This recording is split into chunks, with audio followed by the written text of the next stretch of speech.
नमस्कार मंडळी, कसे आहात सर्व. तर मी आली आहे मुंबईवरनं गावाला, म्हणजे कुडाळ आणि लोणच्यामध्ये नेरुपार गाव आहे. तिथे माझं माहेर आहे. बऱ्याच जणांना माहीत असेल. मागे असेच व्हिडिओ आपल्यापर्यंत पोहोचवले होते.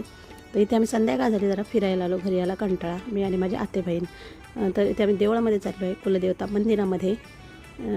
हे बघा, तर आता प्रथम आम्ही दर्शन घेतो देवीचं. तुम्ही पण दर्शन घ्या. दरवर्षी मे महिन्यामध्ये ते वर्धापन दिन मोठ्या उत्साहामध्ये 2 दिवस साजरा केला जातो. मस्त वाटते, छान वाटते गावी असं संध्याकाळचं फिरायला. थोडा वेळ मंदिरामध्ये बसणार आहे. खूप भारी वाटतं इकडे. संध्याकाळचे 6:30 वाजून गेले. जरा 15 मिनटं बसणार आहोत मंदिरामध्ये आणि थोड्या वेळाने आम्ही मस्त असे बाजूला हॉटेल आहे, तिथे वडापाव खायला जाणार आहे. चैतन्य हॉटेल, इथे कुलदेवता तुळजाभवानीच्या मंदिराच्या बाजूलाच हॉटेल आहे. गरम गरम वडापाव खाणार आणि घरी जाणार. हा व्हिडिओ कसा वाटला कमेंट करून सांगा. आवडला असेल लाईक करा, चॅनल नवीन सबस्क्राईब करा. धन्यवाद.